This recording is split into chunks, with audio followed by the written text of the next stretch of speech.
Hello viewers, কেমন আছেন? নিয়ে এসেছি চিংড়ি শুটকি দিয়ে শাক ভাজি।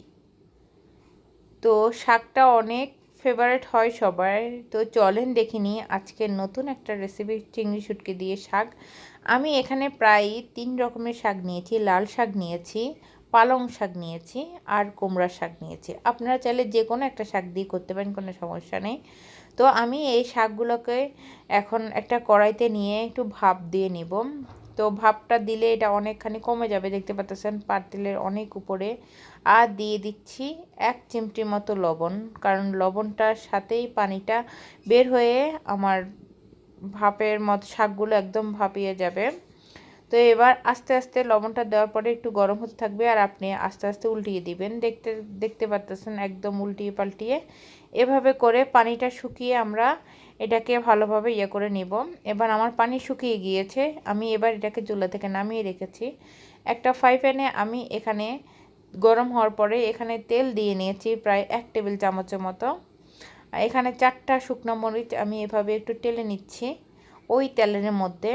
টেলে নেওয়ার পরে আমি শুকনো মরিচগুলো উঠিয়ে রাখবো। আপনারা ঝালটা কম বেশি করে নিতে পারেন, কোনো সমস্যা নেই।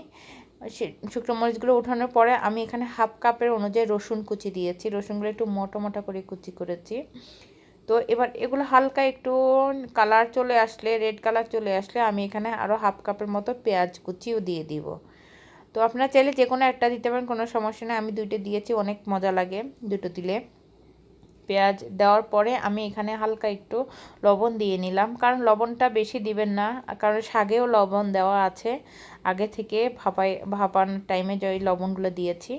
এবার এটাকে ভালো করে নেড়ে চেড়ে একটু যখন এটা বাদামি কালার চলে আসবে, তখন এরকম চিংড়ি শুটকিগুলো ভালো করে আমি এখানে ধুয়ে অনেকবার ধুয়ে পানি ঝরতে রেখে দিয়েছি। তো আমি এবার এখানে চিংড়ি শুটকিগুলো দিব হাফ কাপ অনুযায়ী চিংড়ি শুটকি দিয়ে দিব এখানে। তো আমি এখানে শুটকি মাছ একটু বেশি দিয়েছি, আপনারা চাইলে কম বেশি করে নিতে পারেন, এটাও আপনাদের উপরে ডিপেন্ড করে। কোনো সমস্যা নেই যে বেশি দিতে হবে না কম দিতে হবে, তাও কোনো সমস্যা নেই এখানে। তো এবার আমি এটাকে ভালো করে এভাবে নেড়ে চেড়ে ভেজে নিচ্ছি।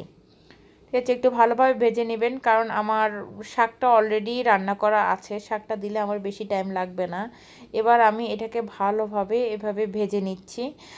দেখতে পাচ্ছেন যে চিংড়ি শুটকিগুলো একটু কালার চেঞ্জ হয়ে এসেছে, লালচে লালচে কালার হয়ে এসেছে চিংড়ি শুটকিগুলো। এই যে বুঝতে পারতেছেন, তখনই বুঝবেন যে ভাজা হয়ে গিয়েছে ভালোভাবে, আর চিংড়ি শুটকিটা রান্নাও আমার হয়ে গিয়েছে। এবার আমি শাকটা দিয়ে দিব। ঠিক আছে, এখানে শাকটা দিয়ে ভালোভাবে আমি একটু আস্তে আস্তে করে, কারণ শাকটা একটু দলা বেঁধে থাকে, তাই একটু আস্তে আস্তে ভালোভাবে মিক্স করবেন শাকটাকে আপনারা। এবার শাকটাকে ভালোভাবে এভাবে করে দেখতে পাচ্ছেন আমি শুটকি মাছের সাথে ভালোভাবে মিক্স করে ফেলেছি।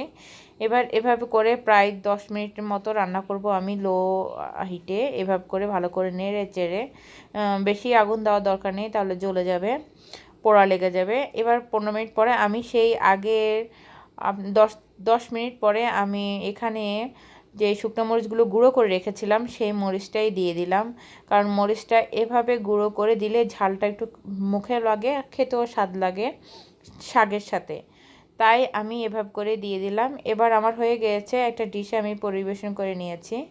আমার চ্যানেলকে অবশ্যই সাবস্ক্রাইব করবেন ভিউয়ার্স, আর লাইক করবেন, শেয়ার করবেন, কমেন্ট করবেন আমার চ্যানেলকে। আর এই হলো আমার রেসিপি, চিংড়ি শুটকি দিয়ে শাক ভাজি। খোদা হাফেজ, নেক্সট ভিডিওতে আবার দেখা হবে।